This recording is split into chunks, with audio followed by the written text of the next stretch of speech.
تر اوسه پورې نه خپل معدنیات زیرمه کوی سو،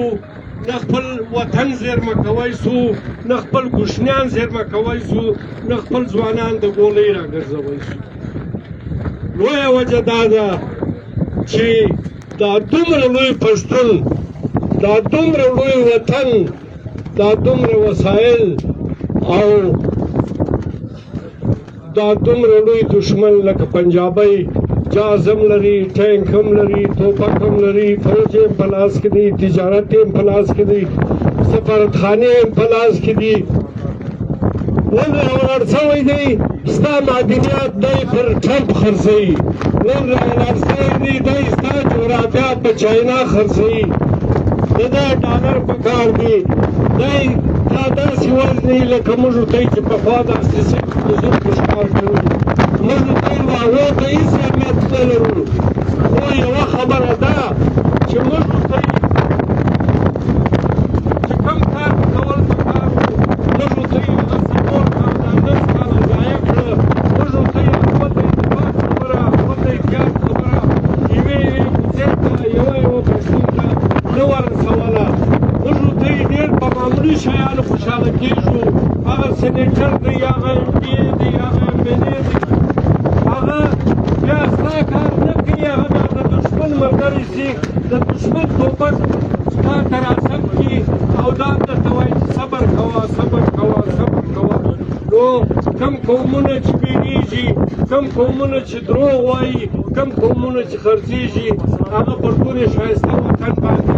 لکه دا زموږ د پښتنو چې دی دې باندې هېڅوک نه پرېږدي، نه امریکا پرېږدي، نه چین پرېږدي، نه پنجابی پرېږدي. نن پنجابي توپک راخستی دی، هغه وایي کم یې ونیولم، موږ ته بل نه که دا وایي دا چې ټیکټي ده، دا پلانا دی، دا پلانا دی. دشمن شاته یو دی، هغه پنجابی دی، هغه دا ستا د زیارت ځمکه پکار ده، هغه دا ستا د هنګ ځمکه پکار ده، هغه دا ستا ټول پښتون وطن پکار دی. د لاهور د ژوند ژوند دی، نه د ګزارې وطن دی، نه څه مستقبل معلوم دی. ستا وطن د معدنیاتو ډک دی، ستا وطن د صفا اوبو ډک دی، ستا وطن کې هر څه شته، خو چې نشته ستا په وطن کې اتفاق نشته. نو زه څه ووایم، موږ خو د شپږ کاله سه یو ګلۍ ته د پښتنو د هغه پر ډېره سې ونیسې، د هغه پر ډېره سې ونیسې، بیا تر سواته پورې، د سواته تر اسلام آباده، کراچي، یوې کوڅې ته تللي 2 شپېته ډسټرکټ د پښتنو هغه دی ډسټرکټ نشته چې موږ دا پښتنو ته په ریکارډ نه یې راوړي چې په دې ډسټرکټ کې څومره خلک مړه دي، په دې کې ورک دي، په دې کې څومره مځکې الاټ شوي دي، په دې کې څه وسایل الاټ شوي دي، په دې کې څومره مادیات وړل شوي دي او څوک یې وړي. نو موږ خپل حق حیثیت تنظیم ادا کړی دي. پښتانه که نه درېږي نو د دې علاج نشته د هېچا سره. هر سړی به خپل د وطن دپاره درېږي، که نه ودرېږي بیا به د بسترې په سر کې تر وزیرستان موږ نه یې تکړه، تر مسجدو موږ نه یې تکړه، تر وزیرو موږ نه یې تکړه. ولا داسې بسترې په سر درکړي، ولا دا نازولي کوشنیان دي په دې غرو د لوږې او د تندې په لای لا مړه شي. موږ ډېر وځورېدلو، موږ خدا وایي د خدای دپاره نور پر دې خپل وطن باندې، دا خپل وطن باندې دا راپېښه زموږ خپل د پښتنو په لاسه ده. دا د اسلام آباد شوقیان، دا د کرسۍ شوقیان، دا ټول هغه کسان دي چې دا زموږ وینه نه بولي، دا زموږ ځوانان په ځوانانو نه بولي.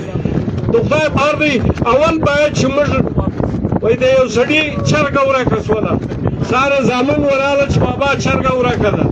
د ور خامخا یې پیدا کړه. بله ورځ بیا میږه ورکه شوله، چرګه نه سو پیدا، ول چرګه ول میږه یې ووړه غلو، د ول چرګه پیدا کړه. بیا بله ورځ وراله چې بابا غوایه غلو بوتله، هغه ول چرګه پیدا کړه. موږ خوا نه کړه بده، پر کوم ځای مو نه کړه بده، هغه د انې اوبه چې فوجیانو چمړۍ ته وړلې موږ پر کوم ځای خوا نه کړه بده دا د کوټې کیټ چې دی دا اوس هم نیمۍ د کاسې دی یو څه د یاسینځیر دی موږ پر هغه خوا نه کړه بده موږ په کچ روډ باندې خوا نه کړه بده موږ د عبدالله جان په زامنو خوا نه کړه بده د هغو کورونه نړېدل یو دا پښتانه ولې نه راغله موږ خبرې کوو کینو درنې کوو هر څه وکړو خو هغه خپل مقصد حاصل نه کړو هغه تېره درنه چې 3 کاله دلته وسوله هغه درنه موږ څه کړله چا خرڅ کړلو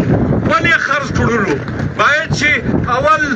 اوس د یوې خبرې پوښتنه باید چې دا پښتانه څه وشي که هغه سینیټر دی که هغه ایم پی ای دی که هغه ایم این ای دی که هغه لیډر دی که هغه د هرې پارټۍ دی ایون که زموږ منظور پښتون هم دومره غلطي کوي موږ دا اجازت درکوو چې هغه پر هر فورم باندې پښتانه ونیسي خپل د خبرې جواب ځینې وکړي دا نن چې د پښتنو اتحاد په ټوکړو کې دی ولې دومره لوی وطن لري ته په دې پاټبازي باندې ځان خلاصوې ته په دې باید چې فخر وکړې چې د دونې لوی وطن د دونې تکړه قوم دونې ښایسته تاریخ لري احمدشاه بابا درته ثابته کړې ده میرویس نیکه درته ثابته کړې ده باوجود د دې تا ته نوی تاریخ جوړېدنګ نه دی ته خالي پلار نیکه په یاد کړه ما 6 کاله یو کوڅې ته موږ دا 2 ډسټرکټ ته پښتنو ته تللي یو ما پر هغه باندې کتاب لیکلی دی انشاءالله په 2-3 ورځې کې به هغه راسي د چا پسه موږ په دې یوه مسله باندې ما دا په 2010 کې هغه هلکان چې په سکول کې مړه کړه 2.5 ګنټې پر معصوم هلکانو باندې فایرینګ کېدی هغه د 8 جماعت هلکانو ما د کوټې د ټولو وکیلانو فوټوګان ورکړي دي د هغه هلکان 2.5 هلکانو فوټوګان کې ورکړي دي یوه واقعه ما تر خپل وسه پورې نه ده پټه کړې نو موږ دا وایو چې نه موږ دهشتګرد یو نه موږ د دهشتګردۍ څخه تعلق دی لیکن د دې خپلې خاورې دفاع موږ کوو که څوک دهشتګرد راته وایي که څوک هر څه راته وایي هغه د دوی خپله پیمانه ده خو موږ ته پلار نیکه دا هدیره دا ماجد او دا تاریخ دا موږ نه سو هېرولی امید کوم چې نور پښتانه سترګې پټې نه کړي دښمن هم معلوم دی وطن دې معلوم دی او دارنګه مړي دارنګه مستیانې پر پښتانه باندې 4 مړه که 15 غلا که 15 ووسه 15 شهیدان که دا مستیانې ولې پښتانه برداشتوي دا چا راته ویل په غوږ کې چې غږ مه لره دا چا راته ویل دي چې بیرولی یم دا چا پیسې راکړي دي دا چا په کرسۍ یې مخته کړم دا چا خرڅ کړم ولې خرڅ کړم زما وطن یې ولې خرڅ کوي زما وینه ولې خرڅ کوي زما ځوان یې ولې خرڅ کوي چا خرڅ کوي دغه غټو ګاډیانو والا دغه غټو بنګلو والا باید چې پښتانه راپورته شي نور باید چې نه موږ څوک خرڅ کړي نه موږ څوک خطا باسي نه موږ خپل وطن ته څوک پرېږدو نه طالب پرېږدو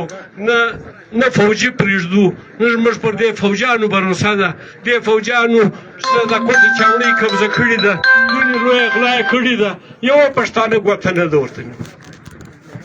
دا ګرده کینټ اوس د پښتنو دی د انګریزانو سره د 90 کالو معاهده وه هغه ختم ده